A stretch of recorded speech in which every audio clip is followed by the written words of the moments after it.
Man-Bat issue 1, Dave Villegas and Sumit Kumar on the art. Close enough. Close enough. You just have to say it confidently with the accent, you know. How lucky are we to have Kumar on 2 different things this week? I know, it's nice, isn't it? It's nice. Also, this book, I had forgotten exactly what it was supposed to be about, right? Because it got solicited and then pulled and then resolicited. I think this was originally supposed to release like last April or so, give or take. Something, yeah. It was right when everything was shut down. Yeah, it was right when the shutdown happened. It was supposed to be coming out. So, obviously when we came back for everything, it just wasn't there for a while, and then eventually they solicited it for now. So, yeah, it's not quite the Man-Bat that's in Justice League Dark. It's not that Man-Bat really at all. It's earlier. I think there's an editor's note that says it takes place. There's an editor's note. Right. So again, we kind of know where it's heading, but I was expecting something more of a werewolf kind of story, right? Because that's kind of what I want out of Man-Bat, right? I did not expect to get a story about addiction, and I love it for that. I mean, has there been an addiction story with Man-Bat before? Because it feels kind of obvious, right? Well, what's funny to me, Matt, is that you say that, but I know you recently watched The Wolf of Snow Hollow, where the werewolf itself is a metaphor for addiction. So I think there's some parallels here that I think work. But just of Man-Bat as a monster, and as we've seen him before, I thought this was going to be something that was more pulpy, of Man-Bat going on a spree, and this is what led. I almost felt like this is what was going to lead him to, like, and I feel that that's how it's going to end, where he can learn to be both at the same time. Right, and that's where we get him in Justice League Dark. I thought we were going to get in this form, but he's being better. Right, and so, but before that, though, we're going to see some like Man-Bat carnage, right? Yeah. It's going to just be him going through Gotham. It's going to just be like a fun story. Not that fun stories can't have weight, but then I started reading this, and when it starts with him and Francine, and just the plots that it goes through, and it ends up becoming like an actual story about his addiction and his obsession. And I'm just like, oh man, I wasn't expecting this at all. What a surprise. Matt wanted a pulp story. He was looking forward to something pulpy. I just want monsters. At the end of the day, I want some. That's why I got so upset when the Gotham Monsters book wasn't what I wanted it to be, you know, because I want Killer Croc and Man-Bat just tearing stuff apart. It's all right. What's important here, Matt. Is Matt still sounds positive, despite it not being what he sure. thought he wanted. But it's all right, Matt. Don't worry. It's not that long. It's like under 2 months now until that stupid ape, King Kong, is going to get his ass swooped by Godzilla, and it's going to be great. Yeah. How dare you, sir? It's going to be great. It's going to be the Okada Omega of movies. It says a lot, because I thought I was really looking forward to that movie. I am. But I thought, oh, that'll be the tentpole movie of March for me. And then it's like, Disney are putting out Raya and the Last Dragon in March as well. I'm like, I'm way more excited about that. I have no idea what that is, but sure. I love Disney. Do not get me wrong. But Connor, when you say Kong versus Godzilla, put some respect on it, okay? Come on. Excuse me, it's Godzilla versus Kong. Godzilla gets top billing. I don't want to hear this Kong versus Godzilla nonsense. Kong versus Zilla. That's it. If I'm going to pick a side, Godzilla's winning, hands down. It's not even close. Oh, you guys are the worst. Not see him use a weapon that looks like it might be one of Godzilla's scale things on his back. He's still going to lose, though, isn't he? No. I mean, let's be honest. There's going to be a real villain, and then come on. It's superhero 101. Yes. There's not going to be a real winner, and then they're going to team up to fight the real villain. In fact, I'm fairly sure I know what the overall plot is. I've got some predictions based on the trailer. I don't want to say because I don't want to spoil for people who didn't know us. But that said, when Godzilla has the face turn, of course I'm going to be pro Godzilla at that point. But you put him against my guy, and I can't. This aggression cannot stand, man. Yeah. So I don't know if face turns is the right term given what I think's going on, but I get what you're saying. You know what I'm saying. I don't want to get into your theory because we've already talked about your theory after that trailer. But I definitely think there's going to be a whose music is that? I feel, and a run in. Yeah, see if they save Godzilla's main theme for when that happens, and it's like a wrestler's entrance music. Yes. Also, one of my favorite things of the last week was Doc Shaner seeing the trailer finally and getting really into all the Godzilla stuff recently and be like, yo, where's Gamera? And then finding out that Gamera's never been part of the same different company. It's never happening. He was so upset, wasn't he? Gamera showing up in a Godzilla movie is basically like Captain America showing up in a Batman movie. Right. But most people don't get into the Toho stuff like you do, Pete. Like, I didn't even know a lot of that stuff until we did our episode way back when the first Godzilla came out, and I learned about how much of a Godzilla fan you are.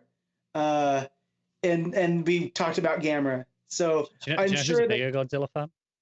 Who? Gail Simone. Oh no. Seriously. Whenever the trailer drops, her Twitter just becomes Godzilla Twitter. It's great. Well, I'm just saying I understand the blood feud with her and Taylor now. All right, back to Mad-Bat.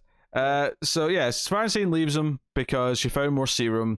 And he's like, no, and she says, oh, you helped me, find a cure for deafness because for your sister. And he feels a lot, and I think what's to its credit here, I mean, she outright calls him addicted to this, and he loves being Man-Bat more than he loves being with her and all that. But I think to the credit, a lot of his narration, the way he talks about how she'll eventually understand, she'll eventually know this is the right choice. Like, a lot of what he says does sound like an addictive person talking about something. So. I love the moment, I think it's at the end of like the second page where she's leaving. And it is just her in the doorway, mostly silhouette because of all the light. And it's just her going, I started moving my stuff out weeks ago, right after I found the serum, waiting for you to tell me. And you never even noticed. Yeah. And that's just it. And that's when it cuts away, I think, to the, just his reaction really after that. It's really strong. Yeah, I do like that Man-Bat has his own narration boxes that are different from Langstrom's. Yeah. It's because they're treating him as a different being, and it's almost like, again, that whole thing of addiction where it's that other voice telling you to do something, right? Like, yeah, sure, she left, but like, look how awesome we are when we're together. It's like that devil on the shoulder kind of vibe. Yeah, so it's full Jekyll and Hyde transformation. He takes the serum, he turns into Man-Bat. He flies over the city and comes across some goons who are stealing a fancy weapon. The Blackout Gang. Yeah, from a van. And yeah, he comes and very quickly Batman shows up, right? Which I love that the narration from Man-Bat is the pretender. He's not a real bat. He doesn't understand what it's like to be a bat. He's not a bat. He mocks us with his appearance. Probably my favorite art of the whole book actually is the bottom half of the page that Batman comes into it. It's just like a silhouette of Man-Bat, and then Batman sort of like grappled onto him, so it's like Man-Bat sort of dragging him through the sky with the blinding satellites behind him. It's that, or like there's a couple of pages before it's the first time he turns into Man-Bat, and it's that view of the city, and it's all the orange, and there's like the sonar coming out from one corner where he is. It's a similar effect to this here, where it's just this wide shot of just the visual of it and the spectacle. It's great stuff. But Man-Bat's still getting out, even with Batman sort of attached to him, he still goes after this van, and the guys bring out the weapon. They fire at Man-Bat. It's this big, huge blast. And it's very destructive, though, because we find out, when this thing goes, there's like hundreds of people get injured when this thing goes off. Specifically deafened as well. Yeah. It's a sound wave device. And Langstrom wakes up, not in the Batcave per se, but in one of Batman's locations. Facilities. And he's like, strapped to a bed and all this. And he's like, yeah, I wanted to make sure you were taken as a human, so I brought you here first. But, Gordon and Billick and all that are waiting for you to be transferred. And, I've given you the benefit of the doubt. I wanted to think you could become better and that you wouldn't let this consume you. But you're an addict. And, and also the big plot thing here is that you're dying. That taking this serum over and over is killing your humanity, and eventually your brain's just going to be dead. You don't have much time left. Yeah, it's basically just going to shut you into Man-Bat mode permanently. And as it says, Matt, your mic's gone. As it says, this time it's the most feral Man-Bat's ever been with the least humanity, and that's just going to get worse and worse as it goes on. Which is interesting because we're seeing it from Man-Bat's perspective, and it didn't seem like that, right? Because it's being driven because before he wakes up here with Bruce is that I won, I'm a hero, right? And we see the destruction he's caused, but it's not. He doesn't seem overtly feral. Not right? Feral, but I think simplistic. I think is safe to say. And given that he is, a pretty brilliant scientist, as Langstrom. Yeah, I mean, feral in comparison. And deluded, maybe not the right word. Maybe more. I think someone who's like drunk, who thinks they've pulled off a success, but they don't realize the chaos they've caused in their past. And that's what I think is interesting is we're getting Batman's viewpoint of it, right? And it's like, no, dude, like, yeah, you thought you saved the day, but you caused way more destruction than they ever would have done. Yeah, right. So it's like there's a fly, so you use a bazooka to get the fly. Right. So I really love that dynamic there. Of, on play. Yeah. So he's going to transfer him. Gordon's going to oversee it. He's been loaded into the van. But he basically is able to channel there's some serum left in his system, and he basically realizes this, and the inner voice, because I do like this touch that the Man-Bat voice is there before he turns, as if it's already in his head. It's very much like you said Jekyll and Hyde, Gollum and Smeagol from Lord of the Rings, like that convincing, where he's like, "Don't let us die this way, Kirk." He's like, and he actually actively answers like, Man-Bat, I should listen to you, and then you get the Man-Bat again going, "We can do this." Yeah, so he turns into Man-Bat in the van and flies out the roof, and it's hell of a panel again, that exploding out, and still again not evil because he stops and saves the people in the van. He's like, stick on you, no one will blame you. Yeah. So I mean that's most of the issue. Obviously, there's the 2 pages here at the end, but I quite enjoyed that book so far, and then these last 2 pages are the only thing that I'm a little bit. It concerned me because what we get here at the end is Amanda Waller going, "Yeah, okay, we'll send in the Suicide Squad, and bring him back." And it's set in the past, so this is like New 52 Suicide Squad, basically. That's what it looks like. Yeah, not the fun. It's Deadshot, Harley, Boomerang, and Croc is what we see. Yeah. My concern is I want this to still be a Man-Bat book and not a Suicide Squad. Yeah, book. that's been it's stealthed into. That's my worry. Yeah.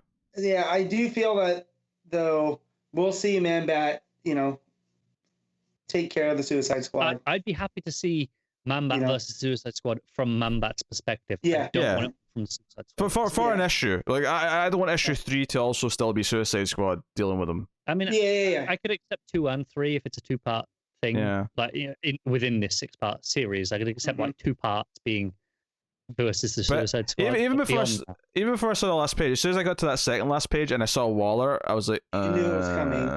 Like, what are we doing? It's even before you see Waller, the very top thing on that page is Belle Reve Penitentiary, and I was like, that's not a good sign. No. So that's the only concern I really have. I enjoyed the book up until that point. I think up until that point it was pretty fantastic. I have very little to complain about. I think the art's fantastic all the way through. Obviously, it has its moments where it shines. I love the way it treats Batman. There's a bit where he's talking to Langstrom, and it's just a white panel. It's just a silhouette of Batman, and it kind of fades out at the bottom. I think that's fantastic. But like I said, the writing as well, the way it treats it as this addiction. We're seeing it mostly from his point of view. We've got both narration boxes in his head, and to the point where sometimes it's not even just narration boxes; it's full panels, just black panels, with the text inside being in the same font as the Man-Bat narration boxes, which tells you what it is and just how all-encompassing it is. It's really effective. Yeah. So good stuff. Matt, what are you giving Man-Bat? I'm giving this an 8.5. Connor? Yeah, 8.5. I might have given it the 9 without those last couple of pages. So. I'll go with a straight 8. Really good stuff, though.